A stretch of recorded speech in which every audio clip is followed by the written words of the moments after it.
السلام علیکم ورحمۃ اللہ وبرکاتہ۔ بسم اللہ الرحمن الرحیم۔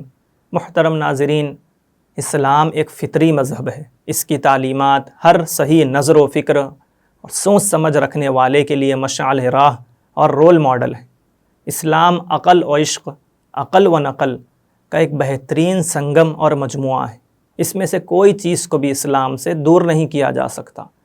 جیسے عقائد ہیں، اعتقادات ہیں، تو اس میں اگر عقلی مناسبت کو دور کر دیا جائے تو پھر یہ ایک دیو مالائی مذہب بن کر رہ جائے گا۔ اور اسی طرح اگر عقل کو وحی سے دور کر دیا جائے تو پھر عقل کے پاس ایٹم مالیکیول کے بعد کوئی چیز نہیں ہے، وہیں پر اس کی سوچ اور پہنچ ختم ہو جاتی ہے۔ محترم ناظرین، ہمارے سامنے آج سوال یہ ہے کہ ہم ترقی کیوں نہیں کرتے؟ ہم قوم مسلم کی ترقی و تنزلی کی وجہ کیا ہے؟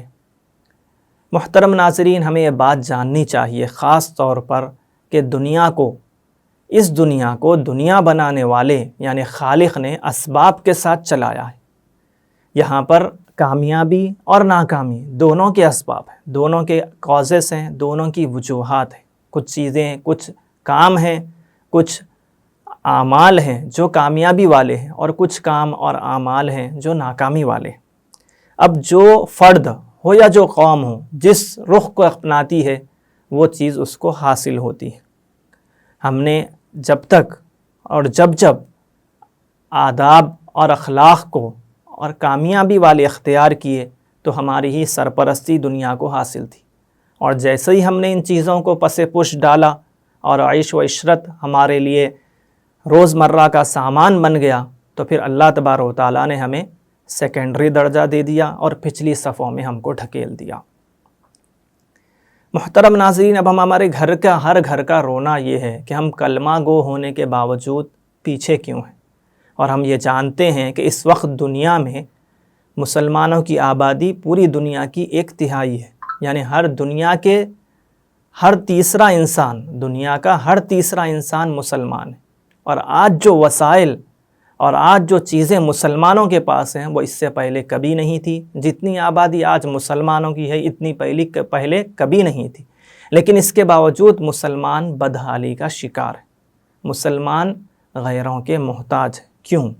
نبی کریم صلی اللہ علیہ وسلم نے ایک موقع پر ارشاد فرمایا تھا، ایک زمانہ ایسا آئے گا کہ تمہاری تعداد تو بہت ہوگی لیکن تم ایسے ہوگے جیسے کہ سیلاب میں بہتے ہوئے تنکے۔ اب سیلاب میں جو تنکے بہتے ہیں وہ کس اعتبار سے ہوتے ہیں کہ ایک تو یہ ہے کہ ان کی کوئی حیثیت اور حقیقت نہیں ہوتی، وہ بہتے ہوئے چلے جاتے، اور اگر اور گہرائی سے دیکھا جائے تو یہ بات بھی ہم کہہ سکتے ہیں کہ وہ اپنے طور پر کچھ نہیں کر سکتے، پانی کے بہاؤ کے محتاج ہوتے ہیں۔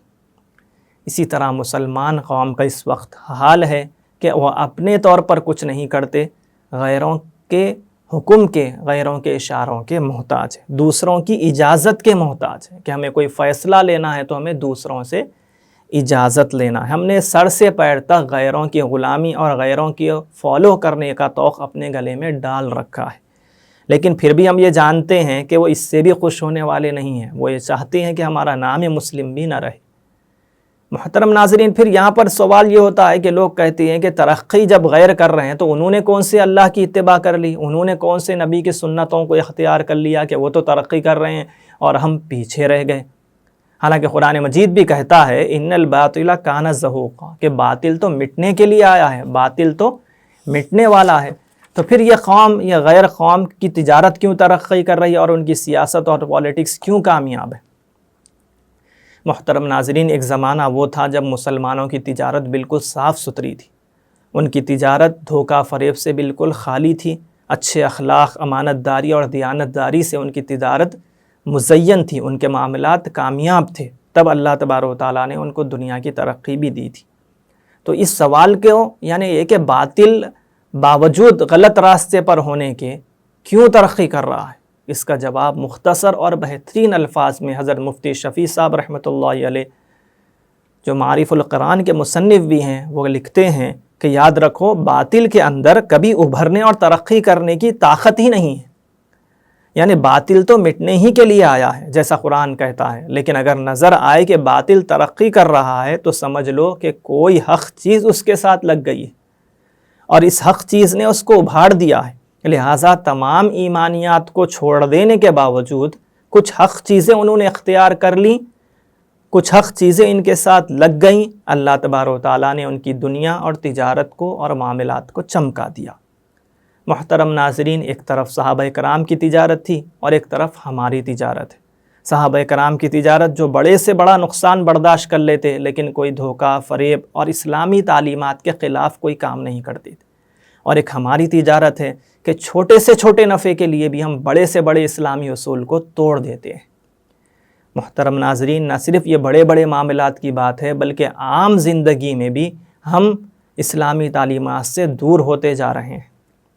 نبی کریم صلی اللہ علیہ وسلم کی اتباع کو کرنے کو ہم ایک آر محسوس کرنے لگے ہیں، اور ایک دقیانوسی بات ہمیں سمجھ میں آ رہی، پرانی گھسی پٹی بات ہم ایسا سمجھ رہے ہیں۔ ایک شخص ہے، اگر اس کو کہا جائے کہ بھائی دائیں ہاتھ سے کھانا کھانا سنت ہے، رائٹ ہینڈ سے کھانا کھانا چاہیے، تم لیفٹ ہینڈ سے کیوں کھاتے ہو؟ تو وہ کہتا ہے یہی باتوں میں تو آپ نے مسلمانوں کو الجھا رکھا ہے، اسی وجہ سے مسلمان ترقی نہیں کر رہے ہیں۔ کیا یہ بات صحیح ہے؟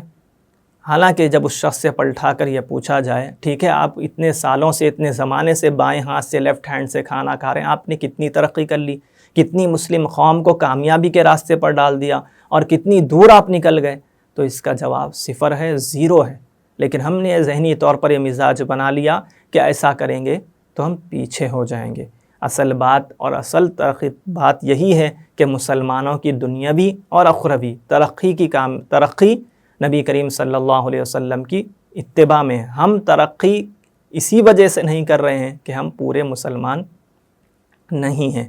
ہم پورے مسلمان ہوں گے، اور تاریخ گواہ ہے اس بات کی۔ آپ کسی بھی مصنف کی، کسی بھی رائٹر کی اسلامک ہسٹری اٹھا کر پڑھ لیں تو آپ کو یہ بات کھلے اور واضح الفاظ میں مل جائے گی کہ مسلمان جب اس قابل ہوا کہ وہ قوم دنیا کی قیادت کر سکتا تھا، اللہ تبارک و تعالیٰ نے اس کو اس کام کے لیے چن لیا، اور جیسے ہی وہ اس کے پیچھے ہوا، اور کوئی اتنا چھوٹا زمانہ نہیں ہے جیسا کہ رائٹرز کہتے ہیں کہ یہ بات آج تک کوئی نہیں ثابت کر سکا کہ وہ کون سا دن تھا اور وہ کون سا وقت تھا کہ جب قوم کی تنزلی اور قوم کے اسباب، زوال کے اسباب شروع ہوئے۔ وقت پتہ نہیں چلتا کہ انسان ترقی بھی آہستہ آہستہ کرتا ہے اور تنزلی بھی آہستہ آہستہ ہوتی ہے، لیکن کامیابی کے کیا اسباب ہیں اور کامیابی کس طرح ہو سکتی ہے؟ مختصر الفاظ میں علامہ اقبال نے اس شعر میں کہا ہے، یقین محکم عمل پیہم محبت فاتح عالم۔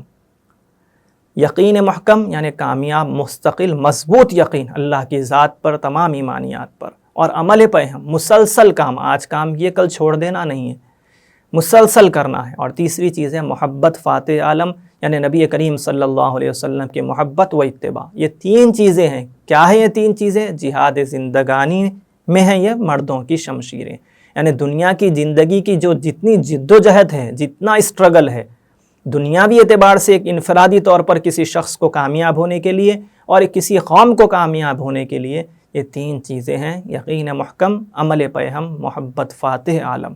جہاد زندگانی میں ہیں یہ مردوں کی شمشیریں۔ یہی چیز ہے، یہی ہتھیار ہے جس کے ذریعے سے انسان اپنی زندگی میں اور ایک قوم اپنی پوری قومی حیثیت سے کامیاب ہو سکتی ہے۔ ہماری ترقی کی راہ میں رکاوٹ نہ ہی اسلام ہے، نہ ہی دین ہے، نہ نبی کریم صلی اللہ علیہ وسلم کی اتباع ہے، بلکہ ہماری اسلام سے، اسلامی تعلیمات سے دوری ہمیں پیچھے کی ہوئی ہے۔